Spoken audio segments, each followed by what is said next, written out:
මල්ෂා තමුසේ නේද හැමදේම කළේ? ඇයි මට මෙහෙම ද්‍රෝහිකමක් කරේ? ලිහිණි වෙවුලන හඬින් කඳුළු අතරින් කෑ ගැසුවාය. එහා කෙළවරින් ඇසුනේ මල්ෂාගේ මහ හඬින් නැගුණු කුරිරු හිනාවයි. "ඔව් ලිහිණි, මං තමයි කළේ. හැබැයි ඉතින් දැන් මේක දැනගෙන තමුසෙට කරන්න පුළුවන් කෙන්ගෙඩියක් නැහැ.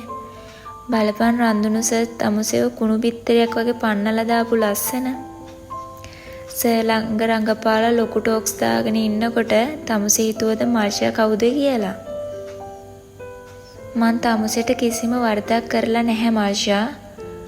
අනේ සර්ට ඇත්ත කියන්න. මං වඳින්නම්." ලිහිණි අසරණ කමේ උපරිමයට වැටි හඬන්නට වූවාය. "පිස්සුද කෙල්ලේ?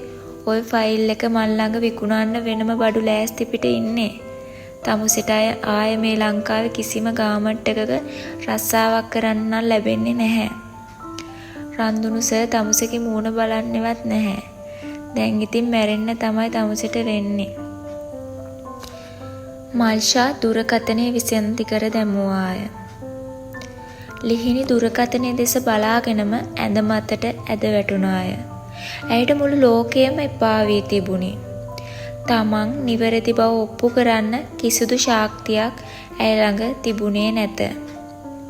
මේ අතර රන්දුනු සිටියේ තමන්ගේ නිවසේ මත්පැන් වීදුරුවක් අතැතිව සාලයේ සෝපාව මත වාඩි වී මහත් කල්පනාවකය.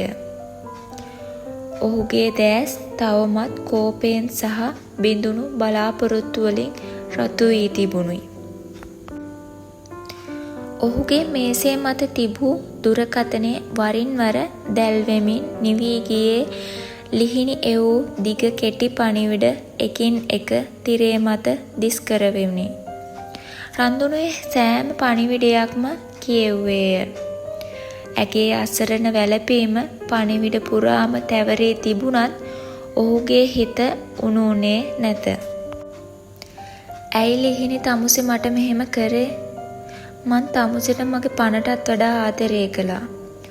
මුළු ලෝකයම තමුසෙට බනිද්දී මං තමුසෙව මගේ පපුවට ලං කරගත්තා. ඒ හැම දෙයකටම තමුසේ මට දුන්නේ මේ වගේ විනාශයක්ද?" රන්දුනු තමන්ටම මුමුණාගත්තේ දත් මිටි කමිනි. ඔහුට මතක් වුණේ CCTV දර්ශන සහ ලිහිණිගේ ලොකර් එකෙන් හමු වූ රතු පාට ෆයිල් එක පමණි. ඇස්පන අපිට පෙනෙන්නට තිබූ ඒ සාක්ෂි හමුවේ ලිහිණිගේ කඳුළු ඔහුට පෙනුනේ තවත් එක රංගනයක් ලෙස පමණි. ඔහු කෝපයෙන් දුරකථනයේ පසෙකට විසිකර වීදුරුව කටේ තබා ගත්තේ.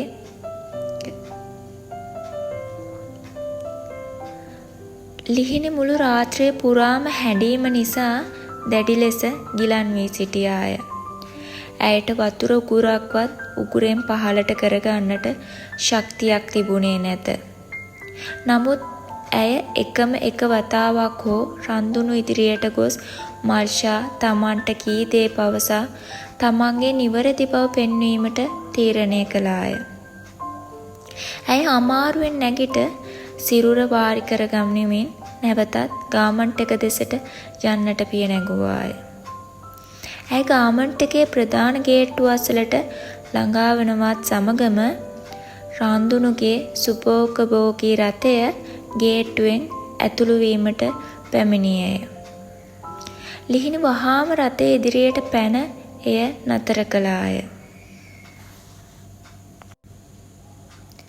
වාහනය තදින් තිරිංග තද කර නතර වුණි.